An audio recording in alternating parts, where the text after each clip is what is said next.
Bienvenidos a nuestra segunda clase de Fundamentos de Teoría Económica en el diplomado en Economía de la Escuela Austríaca. Bueno, primera pregunta. De todas formas, a partir de la próxima semana, estos materiales van a estar disponibles en un acceso a mi materia en mi página web. ¿De acuerdo? Enlaces a los libros. Los enlaces a los libros son una cortesía, no forman parte del programa. Pero estamos haciendo constantemente enlaces a todos los libros que están en PDF. De acuerdo. Página web del profesor Jesús Huerta de Soto. En la página web del profesor Jesús Huerta de Soto están disponibles para bajar en PDF todos sus libros, en inglés y en español, por capítulos, el capítulo que están buscando. Tercer elemento, todos deben tener en clase, sí, yo sé, a los que no les llegó el correo no lo pueden tener, obvio, pero todos deben tener siempre en clase esto. Y si se van a comprar los libros en físico, porque les gustan los libros de papel, ustedes saben que los libros en PDF o en Kindle, en una para leer, tienen enormes ventajas. Uno puede traer la biblioteca de Alejandría en un aparatito del tamaño de un libro, pero todavía tienen una terrible desventaja, ¿sí? Y es que, por ejemplo, yo tengo esta guía que no es mi guía para la clase.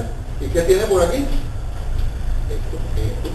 Esto, o sea, ahora sí es mi guía. Entonces, con los libros de papel pasa exactamente lo mismo. La razón por la que muchas personas nos empeñamos en usar libros de papel, porque podemos anotar encima del papel. El día que me entreguen una Kindle, una máquina para leer libros electrónicos, donde yo pueda agarrar un lápiz electrónico y anotar y borrar, porque hasta ahí llegó mi biblioteca. Bueno, no, me van a seguir gustando los libros de papel por afición, pero inmediatamente voy a comenzar a anotar todo ahí. Excelente, eso por este lado. Entonces, para los que lo tienen y lo leyeron y realizaron las lecturas, vamos a empezar por el principio. Y el principio es poner orden en esto. Yo sé que yo llegué unos minutos tarde el día de hoy. Me di cuenta, lo noté. Los felicito por haber llegado todos temprano y haberse entrado y estar ordenados y listos y preparados y emocionados para la clase. Fabuloso, excelente. Me hacen caso antes de que lo diga. Bien, así la no, de acuerdo, eso es para hacer más cómodo. Y usted dirá, estos liberalistas son autoritarios, en fin, estas cosas pasan. Ustedes saben que cuando estudiemos el orden espontáneo, veremos que hay áreas donde aplica el orden espontáneo y áreas donde efectivamente pues hay órdenes impuestos. Y este es el primer punto de introducción. Formalmente hablando, esta es nuestra primera clase. La clase anterior fue una clase introductoria, donde hablamos sobre todo de cómo íbamos a trabajar en clase y hablamos de cuáles son las características de la materia, distinguimos de qué se trata, porque economía de la escuela austríaca, relacionamos escuelas con paradigmas científicos, ¿de acuerdo? ¿Recuerdan eso? Establecimos que si bien leemos muchos textos que tienen más de 50 años algunos y otros que son de anteayer, y todos los leemos y los analizamos, por esta razón vamos a encontrar cosas interesantes como discusiones sobre la ciencia que hoy en día tienen otro enfoque. Bueno, uno de esos elementos es, por ejemplo, hablar de lo que llamaron el problema del monismo, dualismo metodológico. Los epistemólogos siguen discutiendo, Mises tenía una posición, Hayek tenía otra. Bien, una cosa que lo único que no les dije en la introducción del primer día es eso. La escuela austríaca, como un paradigma del pensamiento, como una línea de investigación, como un conjunto de temas y metodologías de investigación, pues no es un dogma. Es decir, cada uno de los grandes autores, y también los pequeños, austríacos, tiene diferencias dentro del cuerpo teórico que conforma una escuela. Si estamos hablando de los mismos temas de investigación, de la misma tradición del pensamiento, y de las mismas características fundamentales y metodológicas que te distinguen de otras líneas de pensamiento en una ciencia, puedes hablar de una escuela. Está bien. Pero eso no significa que andamos repartiendo carnet de austríaco. En todo caso, título de austríaco, después que se graduó del diplomado. Pero no carnet. Es decir, los diferentes autores austríacos sobre diferentes temas, incluida la epistemología, tienen diferentes posiciones y diferentes análisis. No es lo mismo Menger que von Baber, y vaya que es diferente, no es lo mismo Mises que Hayek, no es lo mismo Huerta de Soto, Huerta de Soto que Juan Ramón Rayo, no es hay muchos, no es lo mismo, pero ustedes irán descubriendo a lo largo de estos 2 semestres, y llegarán a su propia conclusión cada uno de ustedes acerca de cuál es el núcleo central que hace que todos formen parte de la misma escuela. ¿Me explico? Y entonces ustedes verán si ustedes también forman parte de esa escuela o no. En cualquiera de los 2 casos aprendieron algo interesante e importante. Bien, la otra cosa es que todos hablábamos de que vinimos aquí a bueno, todos no, pero la inmensa mayoría me hablaban, no en la clase anterior, cuando les hice la entrevista telefónica, de que querían sistematizar conocimiento que habían adquirido de forma, entre comillas, desordenada. ¿De acuerdo? Ese es uno de los grandes objetivos de un diplomado como este. Con tal motivo, está las lecturas y el programa. Por eso es que les estamos entregando los programas completos, día por día, lectura por lectura, tema por tema. Eso no significa bajo ninguna circunstancia, momento o lugar, que su profesor va a estar en clase hablando exactamente de lo que usted leyó y de los temas precisos. Yo puedo quedarme 5 semanas en un solo tema y ustedes siguen avanzando en la lectura y después pego un brinco y me paso por delante de por donde ustedes van. Eso no es problema, no se angustien porque eso va a suceder. Va a suceder con todos sus profesores. ¿Sí? Ustedes tienen una guía de lectura. Ustedes van a hacer las lecturas sistemáticamente en que su semana correspondiente. Y además le vamos a recomendar lecturas adicionales. Y en clase, su profesor va a destacar diferentes temas. ¿Cuándo va a caer todo en su sitio? Casi que por orden espontáneo. Vaya, según ustedes van avanzando, van comprendiendo cosas que no entendieron bien en las lecturas y van desarrollando. Ahora, el programa de sistematización del conocimiento es el orden en que usted lee.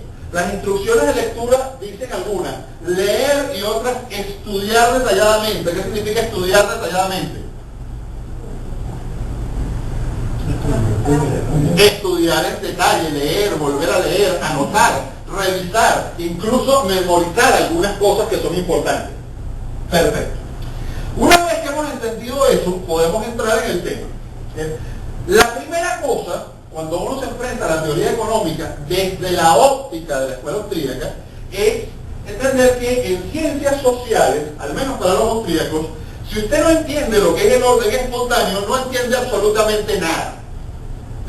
El orden espontáneo, por selección adaptativa, es decir, la teoría de la evolución en la sociedad, que a su vez es un orden espontáneo, es lo que le da carácter científico a las ciencias sociales. Sin eso, si no estamos partiendo de que la sociedad es un orden espontáneo por selección adaptativa, que puede ser estudiado mediante las leyes de la evolución, entonces o estamos haciendo historia, o estamos haciendo filosofía, o estamos haciendo literatura. Pero evidentemente no es ciencia. Eso no significa que la historia, la filosofía y la literatura no sean conocimientos útiles e importantes, y transmitan conocimientos útiles e importantes. Pero, para nosotros poder tener un enfoque científico en lo que llamamos ciencias sociales, necesariamente, y por supuesto esto lo puede discutir cualquiera y estar en desacuerdo conmigo, pero necesariamente, lo que afirmo en este momento, tenemos que tener un dominio de una teoría evolutiva de la sociedad. ¿De acuerdo? Perfecto. Por lo menos en el paradigma general actual de la ciencia sobre la sociedad. Eso es importante porque la evolución por selección adaptativa ocurre debido a que la sociedad es un orden espontáneo que evolucionó y sigue evolucionando. ¿De acuerdo? Bien. En teoría económica, ya decimos, hablamos de lo que son escuelas y paradigmas, pero eso nos lleva a otra cosa. ¿Cuál es algo en lo que están de acuerdo la casi totalidad de los teóricos en economía, con total independencia de qué escuela, línea de pensamiento ortodoxa, heterodoxa o combinada estemos hablando? Casi todos, hay algunas excepciones que son bastante, no digamos marginales, sino bastante poco frecuentes, lo que voy a decir, pero son muy pocas. la inmensa mayoría, la abrumadora mayoría de los economistas, o de los teóricos de economía, están de acuerdo en que la economía estudia la acción de las personas, la acción económica de las personas. Ahora, el problema es, una vez dicho esto, ¿qué es acción y qué es persona? Si ustedes para entender de una forma científica las ciencias sociales tienen que entender una teoría del orden espontáneo, aplicar la teoría de la evolución a las ciencias sociales, para ustedes comprender teoría económica, lo primero que tienen que tener es una antropología de la gente. O sea, ese ser humano que actúa, ¿qué es? Bueno, las diferentes escuelas del pensamiento económico le van a dar una definición totalmente diferente del ser humano como agente. ¿De acuerdo? Y, no se sorprendan, también le van a dar una definición totalmente diferente o parcialmente diferente del proceso económico mediante el cual actúan esos agentes. Y es lógico, si partimos de un agente diferente, pues nuestra interpretación de cómo funciona el proceso va a ser necesariamente diferente. Tercer elemento, toda teoría es una simplificación de la realidad. Hasta cierto punto nada más, es un mapa para guiarse en la realidad. ¿Por qué razón un mapa no puede ser realizado al 100% de detalle y representar hasta el último detalle de la realidad? Igual que la realidad no funcionaría. Claro, tendría el mismo tamaño. O sea, estaría encima. El mapa de la ciudad tendría el tamaño de la ciudad. Es imposible. Y además ni siquiera así, porque tendría que ser tridimensional, pero bueno, ya nada más plano tendría que tener el mismo tamaño. Entonces, esa es la razón. Toda teoría simplifica, es una explicación simplificada como elemento teórico de la realidad.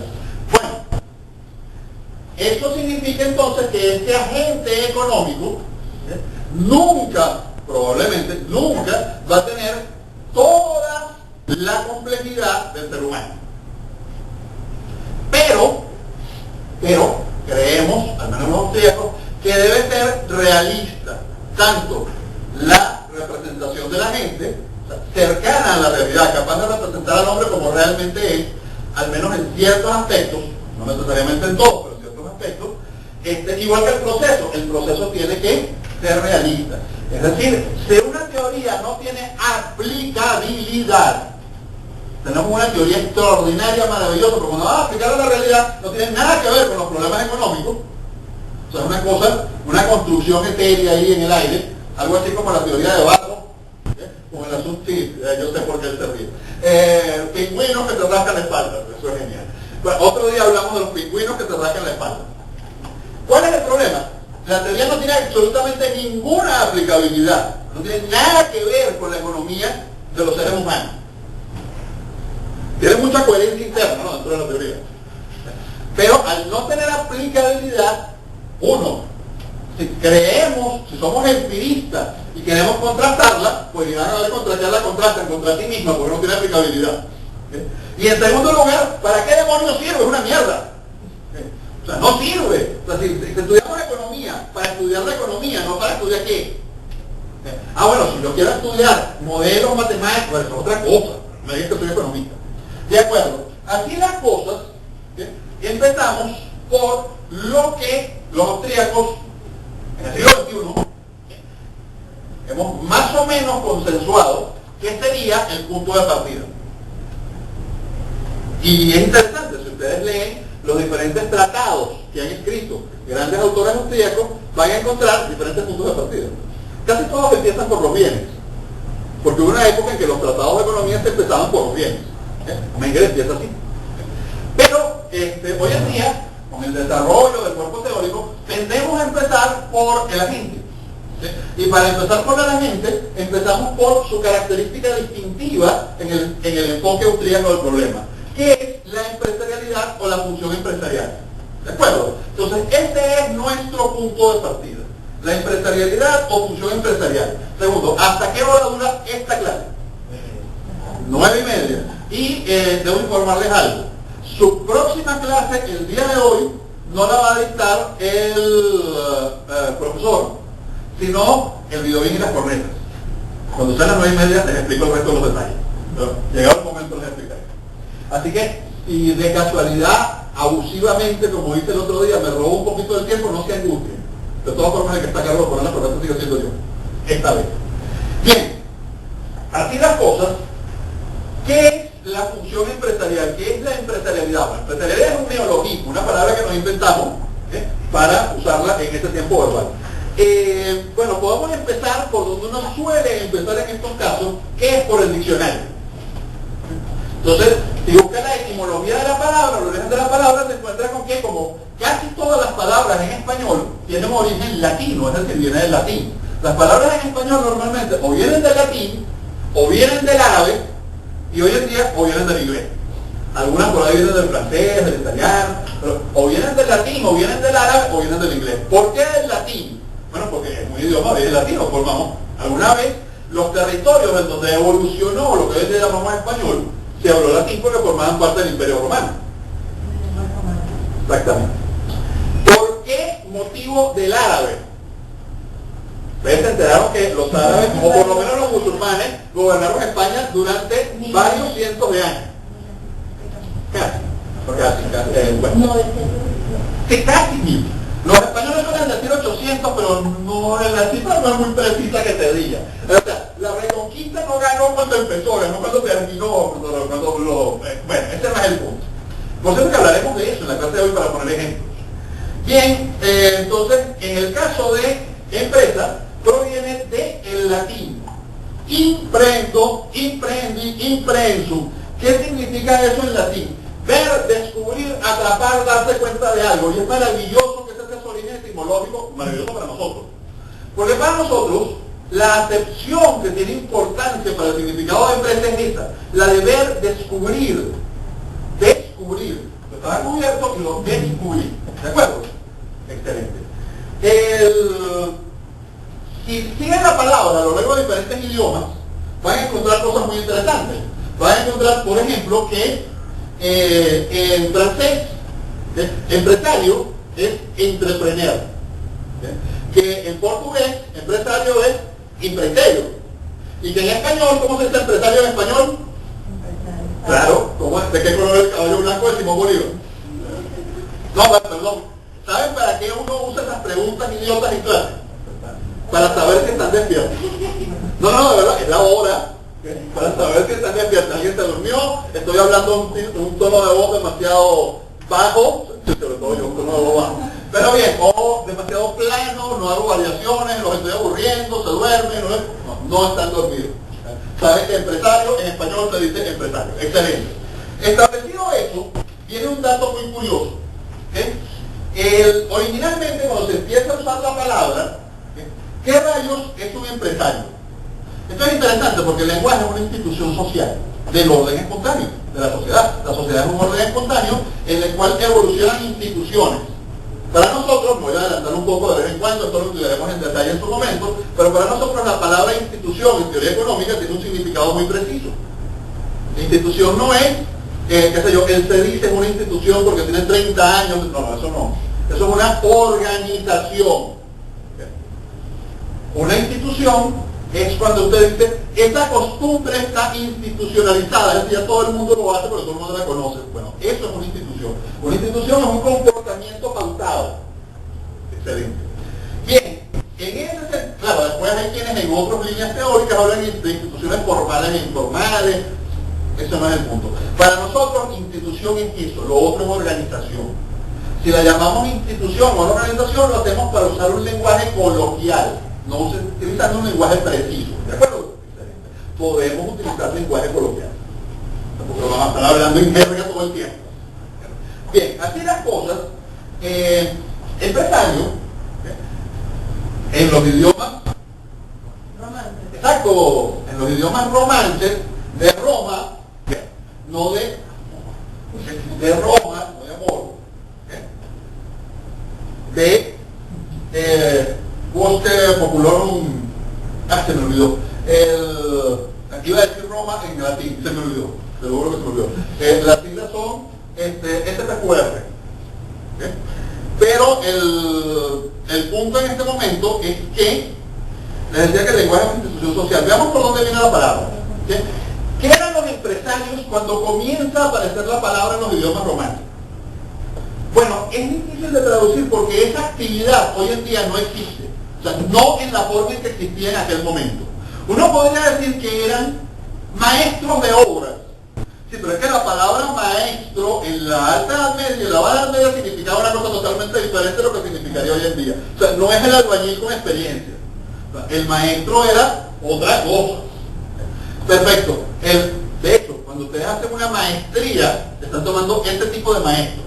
Maestro de muy alto nivel, el que tiene aprendices y le enseña. Bien, de acuerdo. También podríamos decir que era un ingeniero, porque no estudió en la universidad. El conocimiento se pasaba entre generaciones, a veces de padres a hijos y a veces a través de grupos organizados que mantenían en secreto el conjunto de sus conocimientos para desarrollar una actividad comercial. Por eso maestro aprendiz. También podríamos decir que es un arquitecto. Bueno, está bien, en aquel entonces no se había separado la arquitectura de la ingeniería, ni de la administración de obras. Entonces, el hombre era, no sé si, hay varios que son italianos o origen italiano, y no voy a decir esto como en el sentido ofensivo, porque me parece que eran personas sumamente talentosas. Pero en Venezuela hubo, en una época, hoy en día yo no creo que quede casi ninguno de ellos trabajando, hubo una época en que había unos señores, en este caso italianos, constructores, que no estudiaron ingeniería ni arquitectura, pero eran más que maestros de obra, porque eran empresarios de la construcción.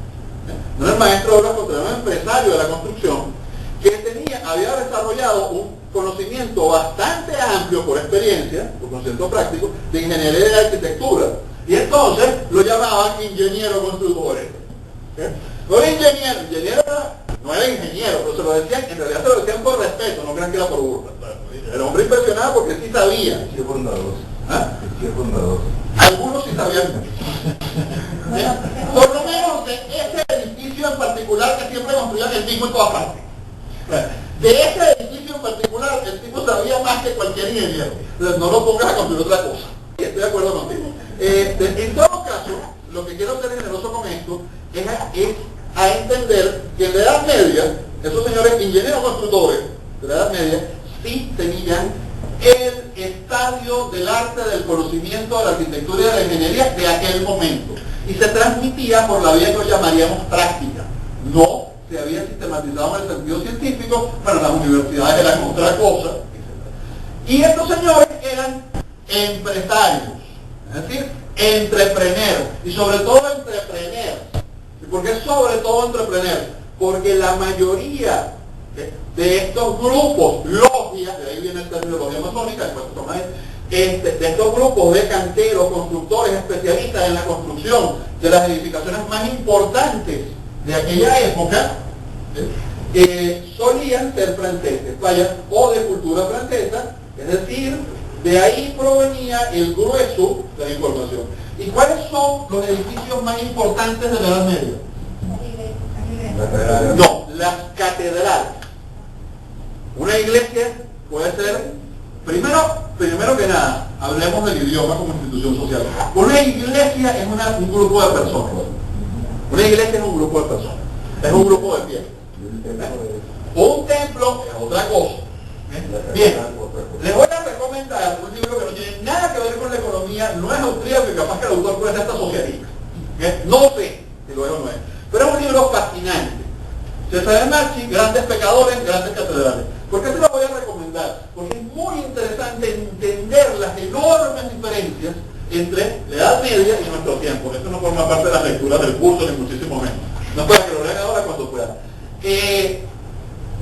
¿Qué pasa con el asunto de la Edad Media? ¿Por qué insisto tanto con la Edad Media? Porque en la Edad Media, estos señores empresarios eran en muchos sentidos realmente empresarios. El empresario, el empresario, realmente no era nada más el que construía la catedral, era el que tenía que organizar todo el negocio de la catedral, recaudar los fondos, organizar, diseñar el proyecto, ejecutarlo en sitio, y podían pasar varias generaciones de entrepreneurs construyendo una catedral. Y no como la gente cree, porque es muy grande, y no, porque se quedaban sin plata. O sea, en realidad estas grandes catedrales, con la tecnología y las técnicas que ellos tenían, lo hubieran podido construir en 30 años. Bueno, era la vida de una persona, ¿no? Podía ser hasta 2 generaciones. Pero algunas tardaron cientos de años. Generalmente porque se quedaban sin plata, eso lo van a ver aquí. O sea, se quedaban sin plata. Era muy caro construir. ¿Perdón? Ah, claro. Título, grande. César Marchi. César Marchi. Marchi. ¿Ah? Marchi. Marchi. Bueno, lo estoy pronunciando mal. Lo está hablando como los argentinos. Mascherano. ¿Ah? Grandes pecadores, grandes catedrales. Es un libro entretenido, por eso se lo recomiendo, porque a veces es bueno leer obras que sean simplemente entretenidas para uno no agarrarle odio a la lectura. ¿Cuál es el editor? En este caso, Saiz Barral. Perfecto. Y todas las veces que alguno de ustedes conozca la forma correcta de pronunciar en un idioma algo que yo pronuncie mal, por favor, haga lo que él hizo. No, voy a corregir al profesor. Bueno, no, él va a corregir a quien sea. Pero el resto, ¿no? Que se puede hacer. No, háganlo siempre. Tenemos edad. Pero es que no, el problema no es que si tienes 15 años. O sea, el problema es que todos, que dije yo el primer día, todos somos estudiantes. ¿Estamos aquí para qué? Aprender. Yo también quiero aprender, cosas que no sé. Entonces, yo no hablo italiano, pero lograr fijar en mi mente cómo se pronuncian ciertas palabras correctamente me ayuda quizás algún día a aprender el idioma. O en todo caso a pronunciar bien cosas, como nombres de ciertos autores. Bien, así las cosas, bien, eso es empresa, pero empresa también significa otra cosa, que es interesante. Empresa, si ustedes van al diccionario, significa una acción ardua y dificultosamente que valerosamente se emprende. Eso dice el diccionario de la Real Academia de la Lengua Española. ¿Puedes repetir eso? Acción ardua y dificultosa que valerosamente se emprende. O sea, montar una empresa en Venezuela. Un negocio, un carrito de ferrocarril, acción ardua y dificultosamente que valerosamente se emprende. O sea, como un caballero medieval, armado de escudo, listo para recibir el tipo que viene a matraquearlo. Lo que voy a decir, si tú lees por lo menos a Tolkien en inglés cuando hacen que lo de Hobbit, dice que lo que están empezando es una enterprise, como una empresa. Es que en inglés es exactamente igual. Y les voy a leer un texto de El Quijote. ¿Quién de ustedes ha leído El ingenioso Hidalgo? Yo lo he intentado. Lo he leído, pero lo he intentado. ¿Ah? Estoy haciendo un MOOC sobre el Quijote. Ah, en la Universidad Francisco Marroquín, con un gran amigo mío, el profesor Graf. Eric Graf es un genio en esta materia. Eric Graf ha descubierto cosas en la obra de Cervantes que ningún otro estudioso de Cervantes ha descubierto. No sé si sean verdad o no. Pero en todo caso, yo considero, cada vez que Eric me dice algo me convence. No, porque es que además él descubre cosas que tienen muchísimo sentido en la obra de Cervantes. Por ejemplo, él ha descubierto que Cervantes sabía mucho de economía y había estudiado a los escolásticos que estudiaban economía en su época. Y que mucho de su sentido del humor, no solamente por ejemplo en la novela de Pérez, sino en El Quijote, son puyas críticas económicas a la política monetaria de la época. Por ejemplo, hay una descripción de Rocinante, que no es sino están destruyendo la moneda. Bueno, Rocinante, el pobre Rocín flaco, que tiene enfermos las pezuñas, los cascos, y entonces para explicar que los cascos estaban enfermos y dañados y cuarteados, el hombre dice que estaban como un real de 8, como una de esas monedas devaluadas a la que le han quitado tanta plata que estaba toda negra y partida. El símil no es accidental. Bueno, pleno siglo XVI, la revolución de los precios. Es correcto. Una de las primeras grandes inflaciones que van hacia el mundo contemporáneo. Antes de eso tenemos una cosa que todavía discuten los economistas, digo discuten porque yo no participo en esta discusión, que si fue o no fue esta inflación, que es el desastre monetario de Diocleciano. No fue hiperinflación, nada más desapareció la moneda del Imperio Romano, casi nada. Bueno, en todo caso, de lo que estamos hablando es esto. Dice, escribe Cervantes en Don Quijote, se sabe en la historia, ¿no? El caballero que estaba leyendo, el caballero pobre, pero noble, que estaba leyendo muchos libros de caballería. En esa época tener una biblioteca costaba una fortuna, y el hombre tenía poco dinero, así que gastarse el dinero en libros era pesadito, ¿no? O sea, significaba que la familia dejaba de comer. O sea, es una cosa así como la Venezuela de hoy en día, me compro la acción humana o como esta semana. Bien, así las cosas, el punto es, dice, apenas se vio en el campo cuando le asaltó un pensamiento terrible y tal que por poco le hiciera dejar la comenzada empresa, acción ardua y dificultosa que valerosamente se emprende. Y pues que le vino a la memoria que no era armado caballero y que conforme a la ley de caballería, no la que realmente existió, sino la de los libros, ni podía ni debería tomar armas con ningún caballero, y puesto que lo fuera, había de llevar armas blancas como no del caballero, sin empresa en el escudo. ¿Qué es una empresa en el escudo? Sí, por supuesto. Pero ¿qué es una empresa en el escudo? Porque claro, resulta que hay dos. No, lo que usted diga. Es como un símbolo. El símbolo Se vale equivocarse. Claro, se vale equivocarse. Estamos aquí para aprender. Hasta el profesor se puede equivocar. Por ejemplo, pronunciando. Bien, así las cosas. Empresa en el escudo. Hay dos tipos de escudos. Los escudos heráldicos, que no son escudos. Y hay unos escudos que si eran escudos que tenían lo mismo que el heráldico, lo que ustedes no se representaban igual. Es decir, los caballeros podían tener pintadas dos cosas en el escudo. O el escudo de armas de su familia para identificarse él, o su identificación en un torneo que no siempre era la misma cosa aunque tendía a hacerlo, o bien un escudo de empresa.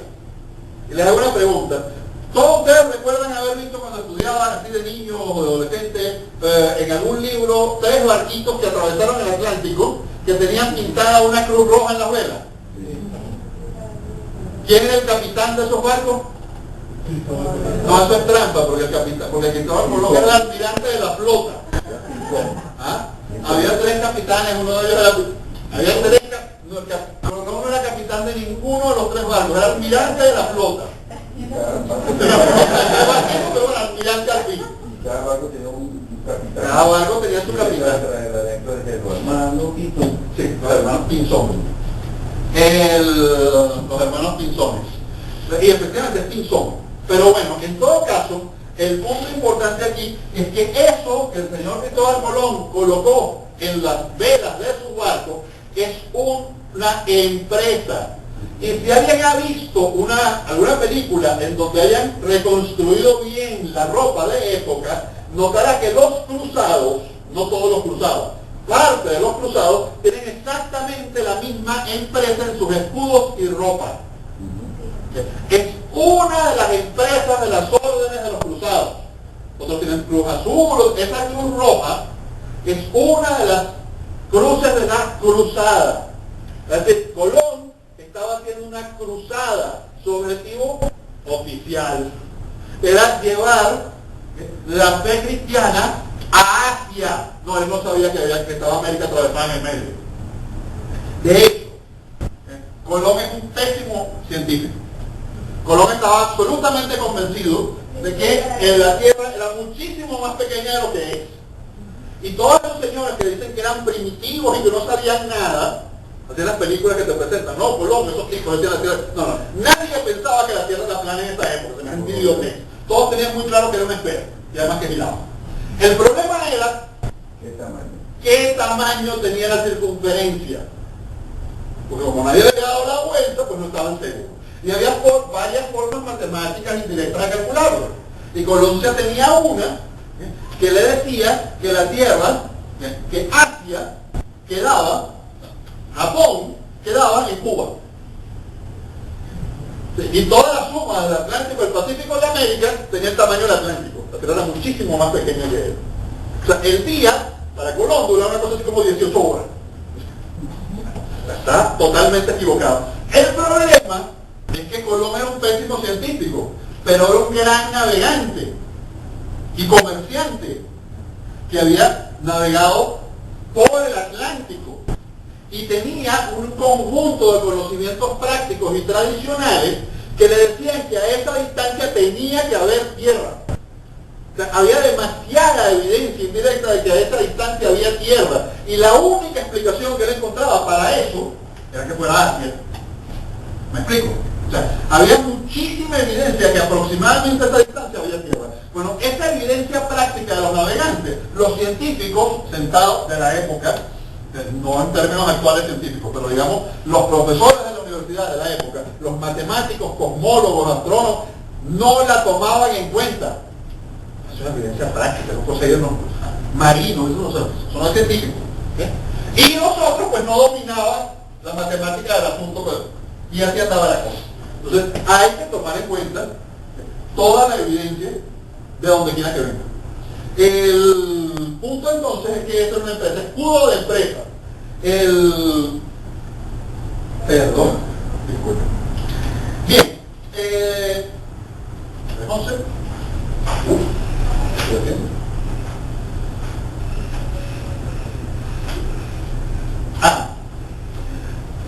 el sentido de empresa, desde su origen etimológico, nos dice necesariamente que estamos hablando de descubrir, ¿verdad? Bueno, y eso nos lleva al sentido de acción humana. Si el sentido de emprender, si lo que estamos estudiando, que es la acción empresarial, es la acción de descubrir oportunidades útiles, ¿qué diablos es la acción? Bueno, la acción es toda conducta deliberada. ¿Sí? Toda conducta deliberada. ¿Qué significa deliberado? Intencional. Perfecto. Excelente. Entonces, la primera cosa que tenemos que definir es, entonces nos viene una pregunta muy famosa, por ejemplo, la acción humana es toda conducta deliberada. Los seres humanos tenemos conductas no deliberadas. Infinidad. Para empezar, somos mamíferos, tenemos instintos. Muchísimas de las cosas que hacemos no sabemos por qué las hacemos, porque no tenemos ni idea de por qué las hacemos. De hecho, algunas incluso son reacciones puramente reflejas. E incluso cuando estamos actuando de forma consciente, puede ser que no sepamos realmente a conciencia por qué. O sea, podemos ser muy conscientes de nuestros medios, pero no tener claro cuál es el motivo de nuestros fines, o ser conscientes de nuestros fines y seleccionar unos medios que no sabemos por qué seleccionamos este medio. O sea, realmente no sabemos. Todo eso es posible. Pero la gran pregunta es, la acción humana es toda conducta deliberada. ¿Y por qué? Porque así la definimos desde el punto de vista teórico. Porque la teoría tiene que simplificar, hay que poner una frontera en alguna parte. Y la ponemos ahí. Toda conducta deliberada. Sabemos que hay un continuo siempre. O sea, hay conductas que son hasta cierto punto deliberadas, eso es cierto en la realidad. Pero no es tan difícil con introspección darse cuenta de que la frontera tiene mucho sentido. El siguiente elemento entonces viene, por ejemplo, los animales actúan. Aquí todos los... ¿Cierto?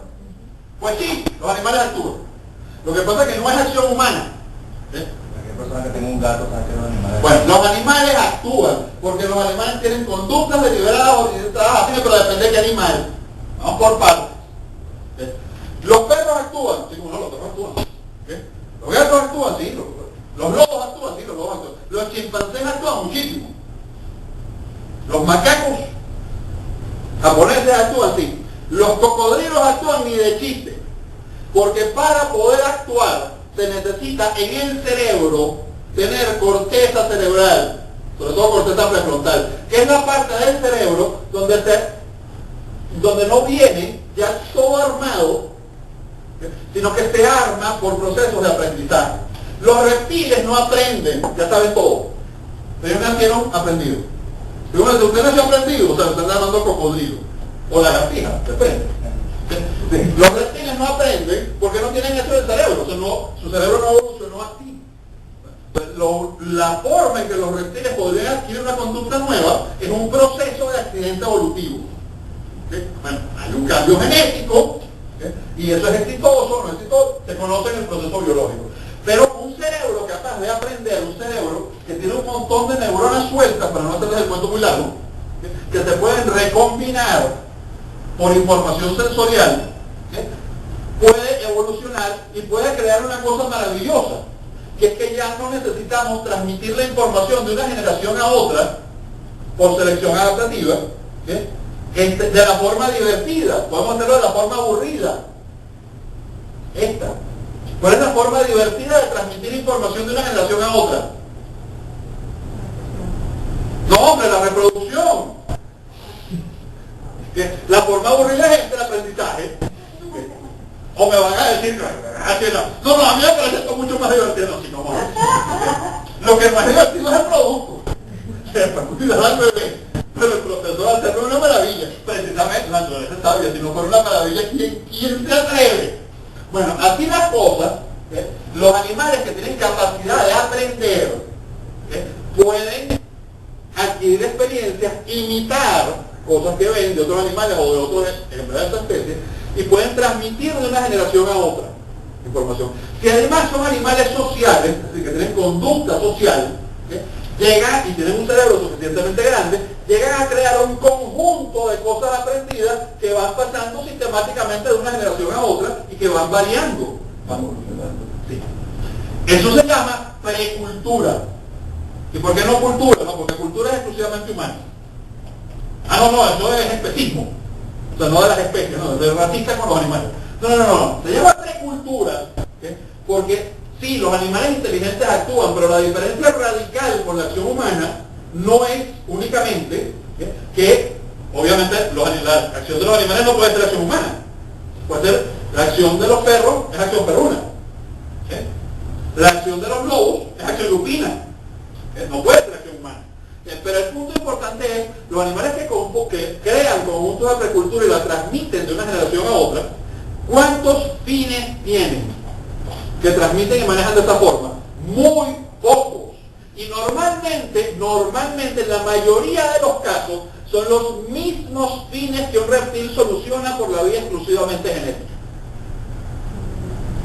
Nosotros, como tenemos un cerebro un poquito, les cuento, un poquito más grande, no el total del cerebro. Cuando hablamos del tamaño del cerebro, por lo menos en esta clase, cuando digo el tamaño del cerebro, me refiero a la proporción entre la corteza plástica y el resto del cerebro. Quiero decir, mucha corteza en proporción al resto del cerebro. Como tenemos un cerebro grande, en ese sentido vamos a aprender muchas cosas y comenzamos a aprender cosas que no eran estrictamente indispensables para nuestra supervivencia. Y entonces comenzamos a crear. Involuntariamente, nadie quería hacer eso. Si les hubieran estado el cuento a los primeros humanos de lo que estaban haciendo, hubieran dicho, no hagas eso, qué barbaridad, qué horror. No. Comenzaron a crear una masa de cultura tan enorme, tan variada, tan gigantesca, que la estrategia evolutiva conforma algo llamado sociedad a una escala que no existe en ninguna otra especie. Y esa es la acción humana, conducta orientada a fines, pero a una gama tan amplia de fines y con una gama tan amplia de medios que es inimaginable. Eso no significa, por ejemplo, que los chimpancés no hagan política. Los chimpancés dan golpes de Estado. Ahora, una pequeña diferencia, ningún chimpancé a la fecha, todavía, ¿no?, ha compuesto la novena sinfonía de Beethoven. Todavía eso no se ha logrado. Sí.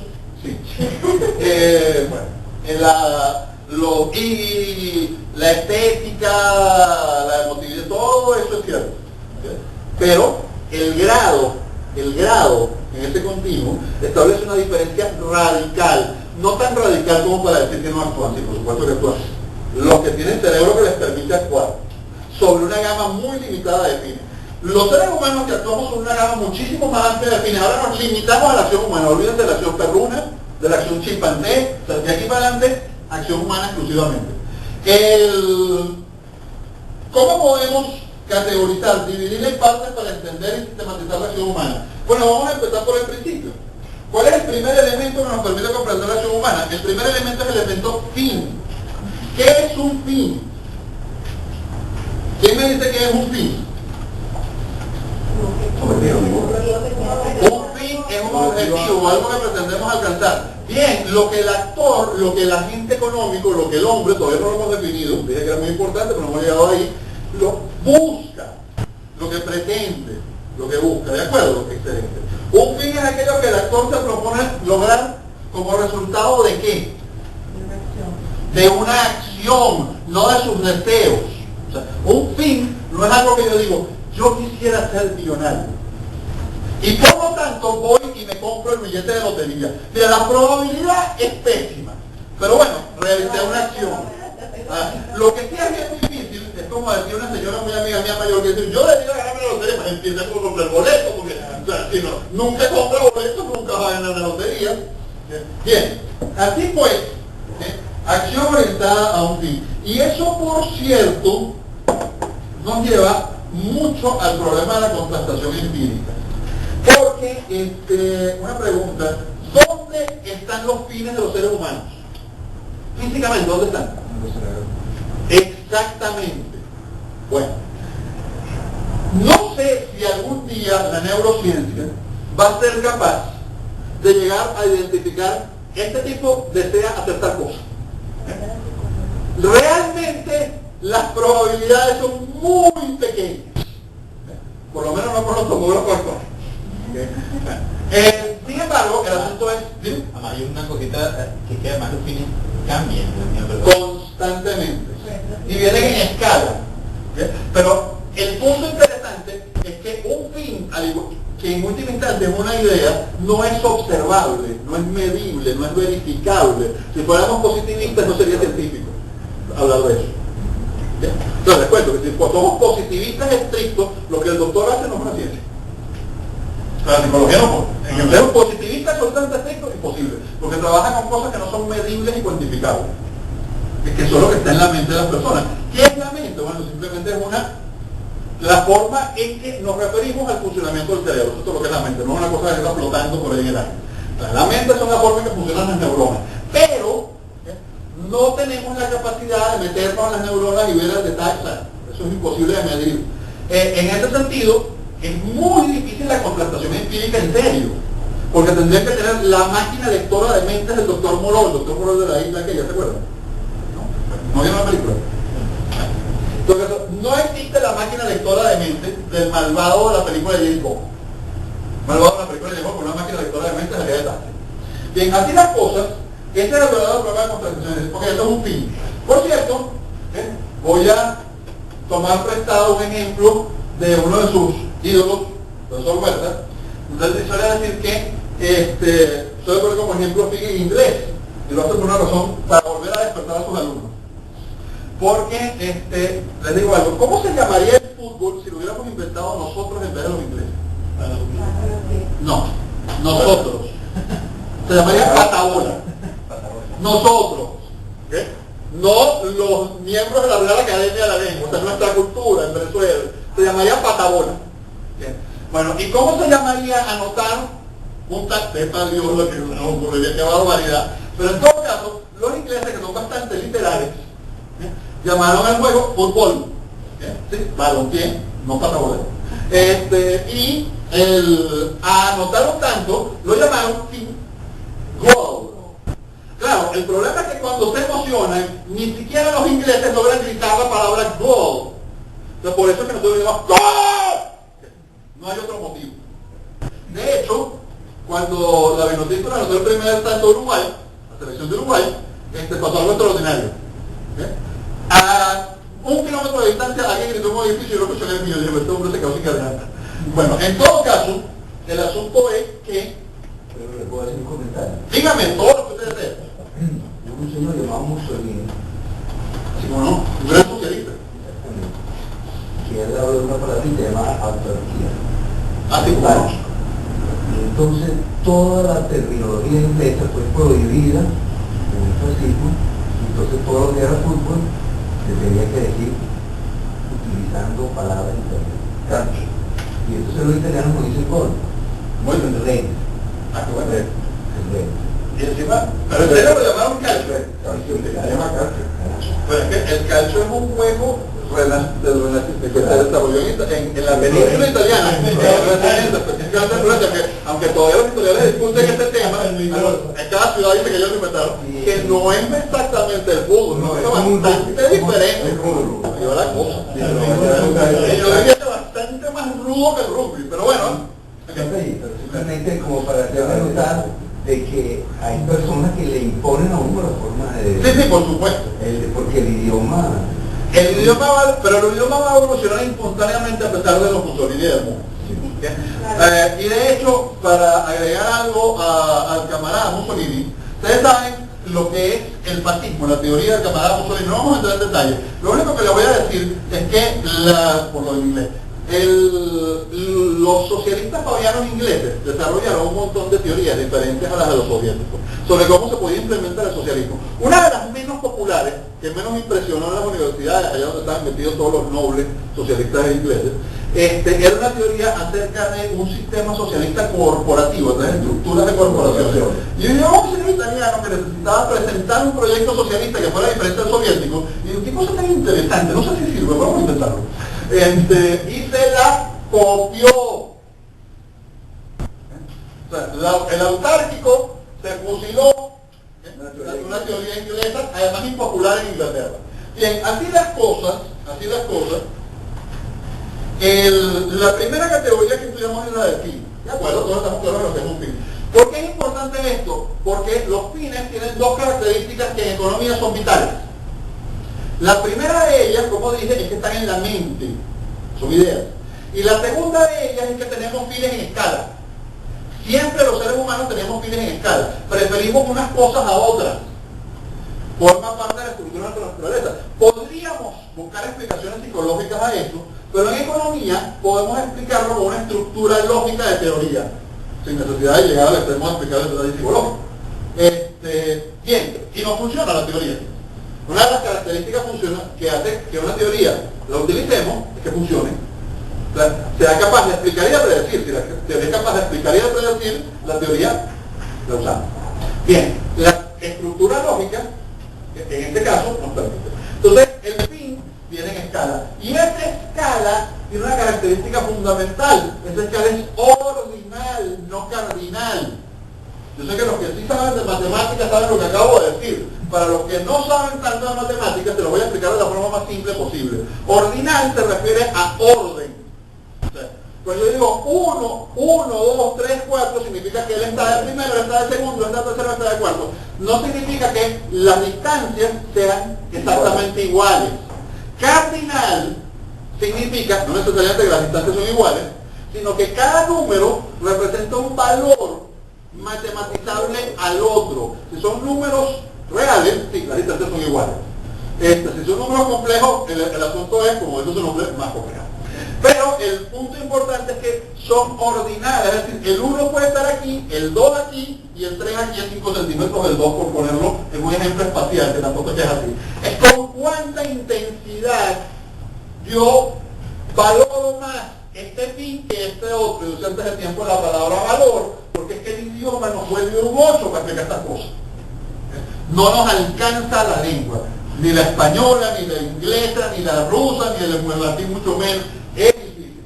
Bien, así las cosas, gracias a Dios que estamos hablando de cosas que son fáciles de entender para los seres humanos, porque forman parte del proceso evolutivo nuestro, y cada uno de nosotros, sin por introspección, no puede llegar a entender. Si no fuera así, tratar de explicar estas cosas sería infernal. Bien, fin. Eso es un fin. Segunda categoría, medio. ¿Qué es un medio? La herramienta objetivamente apropiada para lograrlo. Excelente, lo leyó y anotó. Felicitaciones. Bien, subjetivamente, recuerdan, sujeto-objeto. Subjetivamente en la mente del sujeto. El sujeto piensa, voy a hacer un ejemplo, y este ejemplo lo voy a utilizar hasta un poquito después de las 9:30, porque me voy a dejar de eso la otra clase. No, porque el profesor no viene haciendo eso. Yo voy a abusir. Mi ejemplo es el siguiente. Yo tengo una escala de fines. A mí me gusta mucho Luisa, pero mucho más que Luisa me gusta Ana, pero muchísimo más que las dos juntas me gusta Mayrín. Nadie se llama Mayrín, ¿verdad? Ese nombre nunca me falla. Y tengo una gran amiga que se llama Mayrín, que por cierto el ejemplo es puramente hipotético, nada que ver. Bien, así las cosas, el punto, porque además me estoy grabando, el punto importante, acá de evidencia, el punto importante sería, díganme ustedes cuál es mi escala de fines. Mayrín. Esta es mi escala de fines, podría haber usado 5 nombres, pero para como... Esta es la escala. Ahora, ¿cuánto más me gusta Mayrín que Luisa? No, es que ni yo lo sé. No lo sé, ni yo podría llevarlo a una escala cardinal. Yo dije muchísimo. O sea, mucho. Pero a una escala cardinal, o sea, una Mayrín para mí vale 7.327,42, es imposible. O sea, no lo sé. Porque además, constantemente está variando este grado de intensidad. No solamente puedo cambiar de fines, sino también la intensidad de la variación entre los fines está en constante variación. De hecho, si se pudiera medir, que no se puede, pero si se pudiera medir, que no se puede, presentaría un problema paradójico. Y es que lo mediríamos en un momento y el siguiente ya habría variado. Bien, el asunto entonces es que Yo tengo esos fines. Pues hablemos de medios, denme un consejo, sobre todo a las mujeres. Se me ocurren dos medios, ¿okay?, para lograr mi fin, que ya se imaginan cuál es. El medio número 1, invito a Mayrin a tomar un café. Medio número 2, invito a Mayrin a un crucero en un superyate privado de lujo por las islas griegas de 2 semanas, ¿okay?, deteniéndonos en los principales puertos del turismo del Mediterráneo. ¿Cuál de los dos medios creen ustedes que sea más conducente a mi fin? El segundo. Bueno, evidentemente, de acuerdo, excelente. Entonces, eso nos lleva a un problema, valor. ¿Okay? Tercera categoría, tercer elemento de la acción humana, no categoría en realidad, pero valor, apreciación subjetiva del actor, apreciación. O sea, hablamos de precio como entre otras clases. Yo estoy hablando de apreciación. Bueno, está bien, de nuevo, sí, el problema. El problema del lenguaje. Apreciación subjetiva del actor. ¿Qué es valor? La posición que ocupa el fin en la escala de fines. Eso es realmente el valor. Oiga, esta posición no que se está moviendo. Sí, exacto, el valor está así moviéndose todo el tiempo. ¿Sí? El valor está en constante movimiento. ¿De acuerdo? Eso es el valor. El valor es la apreciación subjetiva que el actor le da a su fin. ¿Qué es la utilidad? Que es el otro elemento. Apreciación subjetiva que el actor le da al medio. Entonces vamos a ver. El medio que yo empleo para alcanzar un fin me dice a mí algo acerca del valor que le doy al fin. Pues visto por ustedes, visto desde afuera. Pregunto. O sea, el medio que yo empleo para alcanzar un fin le dice a usted, observador, economista, científico, algo acerca del valor que yo le doy al fin, que usted no lo sabe porque usted no sabe. ¿Qué le dice? ¿Cuánto te importa? ¿Cuánto es el... Ah, exacto, porque es más fácil, es la forma que ustedes tienen de estimar el probable valor del fin. Por ejemplo, con el ejemplo que yo les di, ¿cuánto valoro yo el fin? Oye, te llamo como el fin Mayrin, pues. Mucho. Está muy interesado. Bueno, eso depende también de otro factor. Todo es relativo. Eso no significa, como la gente dice, no, todo es relativo significa que puede decir que sí, que no. Todo es relativo a algo. Todo es relativo a algo. O sea, por ejemplo, el tiempo es relativo a la gravedad. Y lo y los dos. Pero el punto fundamental aquí es que es relativo a los medios del que disponga la persona. Si yo fuera Bill Gates, con que esté bonita ya va. Bueno, no. El señor Gates no le monta cachos a su esposa. Bueno, que es así. No, en general no. Si lo hiciera, lo sabríamos todos, porque es una figura hiperpública. Si de vez en cuando lo hace, no lo hace de una forma tan pública y notoria como por el Mediterráneo. Así las cosas, pero ustedes lo que tropezaron es que, es que tiene muchísimos fines, o sea, para él eso no sería un enorme esfuerzo, porque, de acuerdo, ese es un elemento relativo. Pero sin embargo, el otro elemento importante es que, de nuevo, ¿dónde están los medios? En la mente del sujeto. Oye, no, los medios son... No. Los medios están primero en la mente del sujeto, porque los medios tienen que ver con un problema de expectativas. Es decir, imaginémonos que yo creo que invitando a un café a Mayrin voy a lograr mi objetivo. Sí, yo sé que ni existe, ni que yo fuera Brad Pitt. Pero, si yo fuera Brad Pitt, a lo mejor sí. Nada más que decirle, hola. Bueno, tampoco así, ¿no? Pero casi.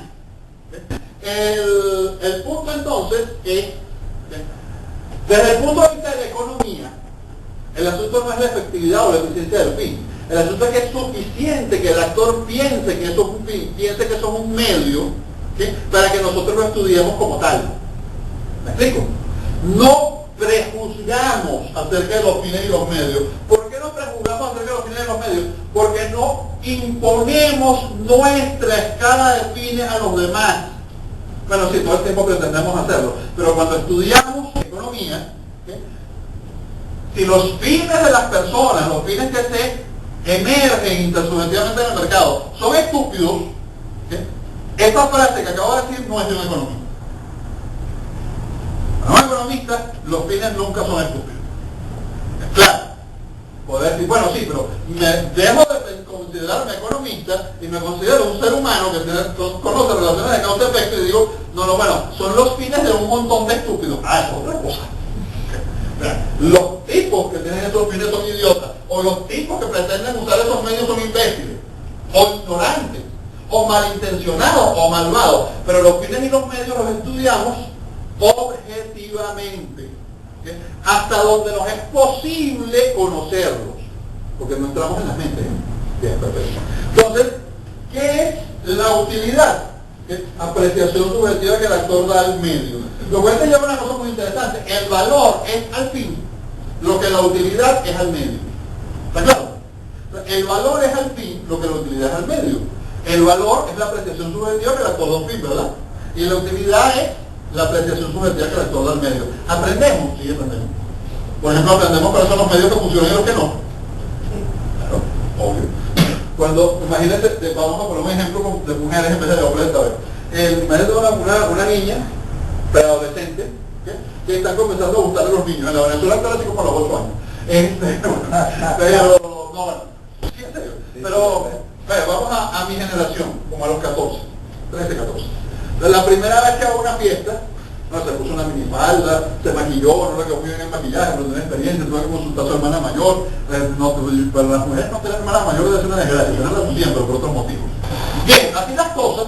¿Qué pasó la primera vez que entró así tratando de presumir en la fiesta? Bueno, se llevó por delante la mesa, se tropezó, no pudo caminar con los taques, todo un desastre. ¿Okay?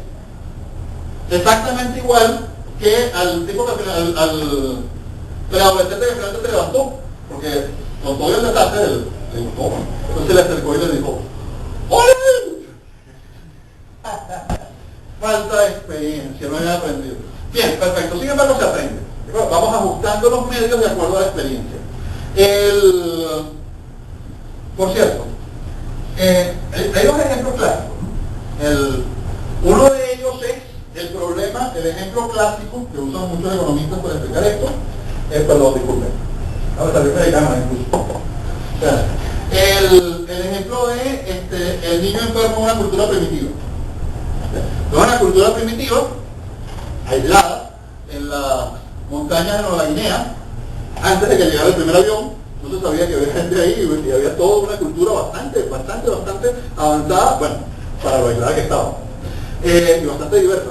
Bien, pero llega a una tribu pequeña, y entonces llega un médico, no sé, Médicos Sin Fronteras, y está enfermo el jefe del hijo de la tribu, ¿de acuerdo? El hijo del jefe de la tribu. Exactamente, despierto. El hijo del jefe de la tribu. Y entonces hay dos posibilidades. O el hombre es un innovador, dispuesto a experimentar, y le da la oportunidad a este ser extraño que él dice que sabe curar gente, y después no sabe absolutamente nada, ni tiene ninguna información. Entonces ustedes cuando van a que los atiende un médico, buscan a alguien que no saben qué es, qué clase de profesión es esta, y tienen ninguna información ni referencia al respecto, ¿verdad? Yo me caigo tampoco. Pero en todo caso, o el hombre recurre a lo que en su cultura, toda su experiencia le dice que funciona. ¿Qué? El chamán, el brujo. Y les cuento algo, los brujos a veces curan. Sí, porque desarrollan experiencias acerca de una serie de hierbas, cosas que funcionan, pueden funcionar. De repente lo que te están dando es penicilina. Es posible. Bueno, pero en este ejemplo tenemos que el hermano del jefe de la tribu también se enfermó el niño. Y este sí es un loco de atar y decide darle la oportunidad al ser extraño que viene de afuera. Entonces llega el doctor, diagnostica e inyecta al niño. Y llega el brujo, prepara un bebedizo y se lo da al niño. ¿Y quién se cura? A ver, pues. No, el hijo del jefe, el hijo del hermano se murió. Le dio un shock anafiláctico, ¿okay? Era alérgico a bueno, cualquier cosa que le dieron y se murió porque no había antihistamínico para tratarlo, no pudieron matar, se murió. ¿Okay? Y al otro lo curaron. Por cierto, el bebedizo tenía el mismo principio activo que le inyectaron al otro. Si hubiera salido del bebé, más nunca lo vuelven a creer un brujo. Pero como salió así, más nunca lo vuelven a creer un médico, en esta tribu en particular. Bien, se aprende por la experiencia. Ahora, el problema no es ese, el problema es que desde el punto de vista económico, da igual. Da igual. O sea, basta que la persona crea que ese es el medio para que nosotros como economistas lo estudiemos como medio, ¿me explico? Basta que la persona coloque eso en una posición entre sus fines para que lo estudiemos como un fin. El otro ejemplo clásico que yo hago es el del agua del Jordán. El agua del Jordán. Edita después de esto. No vamos a poner eso en el video. Pero, agua del Jordán. Nos venden agua del Jordán. Consulta a un teólogo, sacerdote católico, el agua bendita es agua bendita, es un rito mediante el cual se bendice cualquier agua. Okay. Me voy con un pastor protestante, lo mismo, o sea, el agua del Jordán es agua como cualquier otra. Me voy con un pastor evangélico, lo mismo, eso no, excepto el que la vende. Pero hay personas que creen que eso es más sagrado y les permite comunicarse con su espiritualidad o los va a llevar a curarse y hasta puede curarlos por efecto placebo. ¿Sí? Pero creen en eso. Bueno, si creen en eso le da un valor a esta botellita de agua del Jordán. Ese valor se lo otorga la creencia, porque lo coloca en una posición como fin y además es entendido como medio y eso le da un valor económico y es escasa. En ese sentido es que analizamos los fines y los medios. El otro elemento que acabo de mencionar es la escasez. Capturen algo muy importante. En economía, la escasez es universal, así como en Venezuela hoy en día. Pero son dos tipos diferentes de escasez, o dos grados diferentes de escasez. En economía, la escasez es un problema de relación entre fines y medios. ¿Dónde dijimos que están los fines y los medios? En los cerebros de las personas antes que nada. Sí, yo sé. También están afuera, porque son los que buscamos. Pero en los cerebros de las personas antes que nada. ¿Y cuál es el problema? ¿Cuántos fines podemos imaginar? Infinitos. Perfecto. Y medios podríamos imaginar infinitos. Pero materializar y llevar a cabo, ahí empieza el problema. Para materializar el fin, o sea, para yo efectivamente hacer lo que pretendo hacer con Mayrín, ¿eh? Y digo, vaya conmigo, tiene que estar el yate. ¿Eh? Después podríamos ajustar fin. Después podríamos ajustar medios. Entonces, los medios son limitados. Entonces, eso es el factor de escasez. Como nuestros fines siempre van a ser infinitos respecto a medios limitados, entonces los medios son escasos. ¿Sí? Y eso nos lleva a definir, por cierto, el valor, retomémoslo de otra forma, más allá de la intensidad de valoración. ¿Sí? Y es que el valor puede ser entendido como una relación de utilidad y escasez. Cae por su propio peso, ¿no? Es decir, si algo, imagínense que algo es útil. Por ejemplo, el aire que estamos respirando es útil. Utilísimo. Nos sirve para el fin más importante y primario que todos tenemos primero en su escala. ¿Cuál es el primer fin que tú tienes siempre en su escala de fines? Es tan importante que no lo tomen en cuenta. Seguir viviendo, sobrevivir. Este fin casi que no es un fin económico. Porque no es consciente, totalmente instintivo, es instinto de supervivencia, pero condiciona todos sus demás fines. Bueno, el aire es un medio para eso, es una condición general del bienestar humano. Pero, ¿cuánto les cobran ustedes a la semana por aire? Nada. Y si vivieran en la capital de la República Popular China, bueno, quién sabe. Para respirar el aire limpio quizás tendrían que pagar, porque es uno de los océanos más sucios del mundo. Bueno, el punto importante es que ¿por qué no tiene valor si es tan inmensamente útil? Porque no es escaso, porque es tan abundante que lo único que tenemos que hacer para respirar es aspirar. Ahora, si quisiéramos respirar bajo el agua, ¿ahí hay aire? No. ¿Y qué hay que hacer para respirar bajo el agua? Llevar el aire bajo el agua. Bueno, ¿por qué el aire bajo el agua tiene valor? ¿Porque trabajamos para llevarlo bajo el agua? No, porque no hay. Porque ahí es escaso. Y como es escaso, tiene valor. O sea, para que algo tenga valor económico tienen que cumplirse las dos condiciones. Tienen que tener una utilidad conocida, ser escaso. Y agreguen, si lo desean, una tercera condición: tiene que ser demandado. O sea, tiene que haber alguien dispuesto a pagar lo suficiente como para que podamos solucionar este caso específico de escasez. Y además tiene que existir la tecnología que lo permita, etcétera, etcétera, etcétera. Es decir, que se inventa el snorkel, se inventan los trajes de buzo, metemos ahí debajo del agua para que la gente respire bajo el agua, porque hay gente que está dispuesta a pagar más de lo que cuesta hacer todo eso. Y como hay gente que está dispuesta a pagar más de lo que cuesta hacer todo eso, hay alguien que encuentra una oportunidad de ¿qué? De ganancia.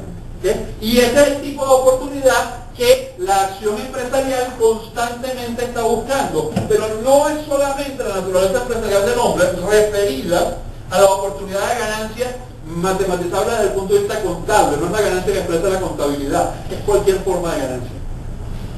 Es decir, es yo descubrir que existe un medio menos escaso, sí, puede ser por ahí, pero existe un medio menos escaso que me permite alcanzar el mismo fin que yo he alcanzado.